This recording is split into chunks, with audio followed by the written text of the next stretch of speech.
অনেক মায়ের সন্তান জীবন দিলে অথর্ব উপদেষ্টারা চেয়ার পায়। আমার কত আহত ভাই চিকিৎসা যন্ত্রণায় কাতরিয়েছে, তাদের চিকিৎসার কোনো খবর নাই। স্বাস্থ্য উপদেষ্টা যা সিঙ্গাপুরে চিকিৎসা নিতে।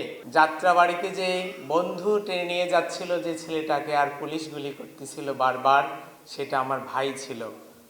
আমার ভাইকে 2 শতাধিক গুলি করা হয়েছিল, যে কারণে আমার বাবা বলেছিল যে একজনকে মারতে কয়টা গুলি লাগে স্যার। সেটা হাজারো মানুষের অন্তর নাড়া দিয়েছিল। ঠিক একইভাবে যে আমার 1,500 ভাইদেরকে হত্যা করা হয়েছিল, প্রত্যেকটা যেভাবে আমার মা বাবার কষ্ট লেগেছে, প্রত্যেকটা যাদের ভিডিও নাই, শক্ত এভিডেন্স নাই, প্রত্যেকটা মা বাবারই মনে একই কষ্ট, একই দুঃখ, একই ক্ষত। কিন্তু দুঃখের বিষয়, আজকে দীর্ঘ 18 মাস পেরিয়ে গেল। আমরা কি চেয়েছিলাম রাষ্ট্রের কাছে? শহীদদের হত্যার বিচার। বারবার বলেছিলাম যে বিচার করো। বিচার যদি না হয় বাংলাদেশে আবারও এরকম ম্যাসাকার হবে, নব্য স্বৈরাচার মাথাচাড়া দিয়ে উঠবে। আমরা বিচারের জন্য রাজপথে অনেকবার অগণিতবার প্রত্যেকটা মন্ত্রণালয় সহ ধর্ণা দিয়েছি, কিন্তু দুঃখের বিষয়, আফসোস, বিচারের কোনো অগ্রগতি নাই। মনে হয় তারা কানে তুলো দিয়ে বসে আছে বিচার না করার জন্য। আপনারা যদি দেখেন দীর্ঘ 1.5 বছরে বিচারের কি দেখেছেন আপনারা? যে একটা আমরা যদি বিচারের জন্য যাই, আমাদের হাইকোর্ট দেখায়।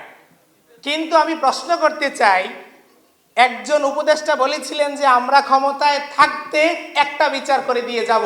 বিচার বিভাগ যদি স্বাধীন হয়ে থাকে তাহলে ওই উপদেষ্টা এই বক্তব্য দিতে পারে না। তার মানে বিচার বিভাগকে অদৃশ্য কোন শিকল দিয়ে বেঁধে রাখা হয়েছিল। শুধু আমরা গেলে গরিবের জন্যই আইন। বলেন আর যে রাজায় রাজায় যুদ্ধ করে প্রজারা সব জীবন দেয়,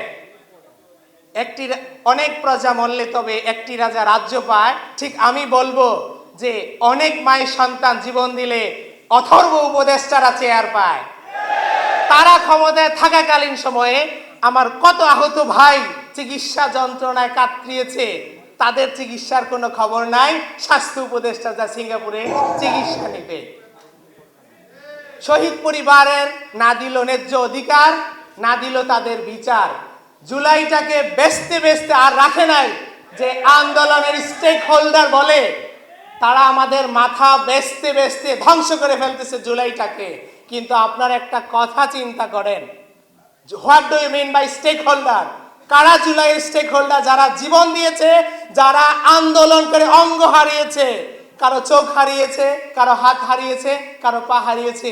কিন্তু ওই পরিবারগুলো আজকে পথে বসেছে, আর জুলাইকে বেচে 1000 কোটি টাকার মালিক হয়ে গেছে স্টেক হোল্ডাররা। তাদের খবর নেয় না।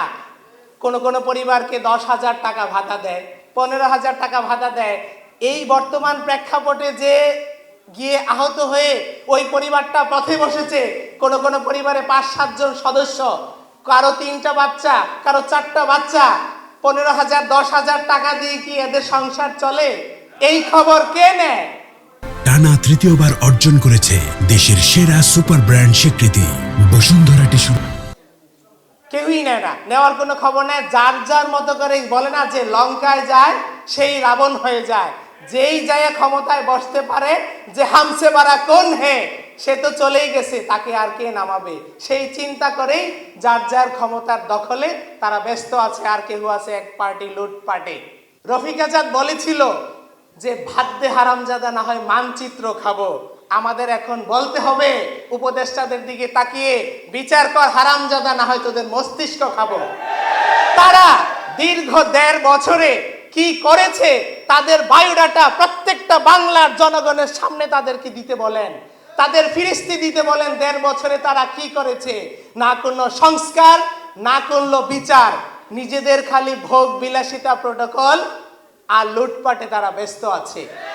আজকে যদি যেই 1.5 বছর ধরে আমরা রাস্তায় ঘুরেছি বিচার করো, যদি বিচার প্রপারলি হতো, হাদির মতো মায়ের সন্তানরা আর জীবন দিতে হতো না।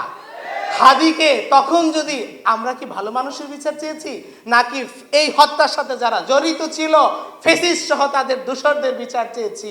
দুঃখজনক আরেকটা রঙ্গমঞ্চ তৈরি করেছে সরকার, আন্তর্জাতিক অপরাধ ট্রাইব্যুনাল। এদের কথা বললেই খালি আমাদের দোষারোপ কিভাবে ধরবে। যখন আব্দুল্লাহ আল মামুনকে রাজসাক্ষী করা হয় তখন আমরা অনেক প্রতিবাদ করেছিলাম। আমি বলেছিলাম, what do you mean by approval? রাজসাক্ষী কাকে বলে? 50 বছর আগে মনে করেন স্বাধীনতা যুদ্ধের সময় যে ম্যাসাকার হয়ে গেছে তার কোনো ভিডিও ফুটেজ নাই, কোনো দৃশ্যমান কিছু নাই।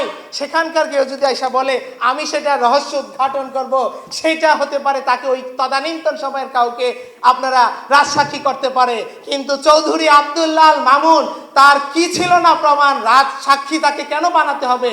ভিডিও ফুটেজ থেকে শুরু করে তার স্টেটমেন্ট সবকিছু সে ছিল হেড অফ দ্য ডিপার্টমেন্ট। তাকে রাজসাক্ষী বানানো মানে তাকে কারচুপি করে বাঁচিয়ে নিয়ে যাওয়া। এটা যখন বলেছি যে তাকে রাজসাক্ষী বানা যাবে না, তারপর থেকে প্রসিকিউশন টিম আমাদের পছন্দ করে না, মানুষের কাছে হুমকি দেয়। শহীদ পরিবার যারা আমাকেও বলেছিল যে যদি আমি এটা নিয়ে বাড়াবাড়ি করি, আমি একটা আমাদের সাংবাদিকদের একটা আছে, গ্রুপ আছে, 80 জন সাংবাদিক আছে, আমি সেখানে বলেছিলাম, আমাকে ডিরেক্টলি বলছে তুমি যদি এটা নিয়ে বেশি কথা বলো তাহলে বলবো তুমি টাকা খেয়ে আসছো। তাহলে আপনাদের কাছে প্রশ্ন, ফাঁসি দেওয়ার জন্য বললে কি টাকা খেয়ে আসছি? সে কি এতগুলো মায়ের সন্তানকে গুলি করার নির্দেশ দেয়নি? সে হেড অফ দ্য ডিপার্টমেন্ট ছিল না, পুলিশের আইজিপি ছিল, তাহলে সে কিভাবে মাপ পায়? জাতির কাছে প্রশ্ন আমার। আমাদেরকে বলে যদি বলি তাকে ফাঁসি দাও, আমরা নাকি টাকা খেয়েছি। আমাদেরকে হুমকি দেয় যে আমাদেরকে আওয়ামী লীগের দোসর বলে। আমি শহীদ পরিবার, আমি আন্দোলন করেছি, আমার ভাই জীবন দিয়েছে, শহীদ পরিবারের আমি মুখপাত্র, এখন সারা বাংলাদেশি শহীদ পরিবারের আমি জেনারেল সেক্রেটারি। আমাকে বলে আওয়ামী লীগের দোসর বলে, আমাকে জেলে পাঠিয়ে দিবে চিফ প্রসিকিউটর বলে। বলেন স্বাধীনতা কোথায়? এর জন্য কি তাদেরকে বসানো হয়েছে ট্রাইব্যুনালে? যারা বিচারের কথা বলে, ট্রাইব্যুনাল নয় শুধু, স্বরাষ্ট্র মন্ত্রণালয়, আইন মন্ত্রণালয় তাদেরকে পাস দেয় না, অ্যাপয়েন্টমেন্ট দেয় না। কারণ কি? তারা তো বিচার না করার জন্য বসেছে। আমি বলতে চাই, এই 20,000 আহত ভাইয়েরা অঙ্গ দিয়ে, রক্ত দিয়ে, 1,500 মায়ের সন্তান তাদের সুপ্রিম স্যাক্রিফাইস জীবন দিয়ে যদি সেই স্টেক হোল্ডাররা আমাদের পাশে কখনো কি দাঁড়াইছে? কখনো বিচারের কথা বলছে? কাউকে দেখেছেন তারা আমাদের সাথে এসে সংহতি জানাইছে?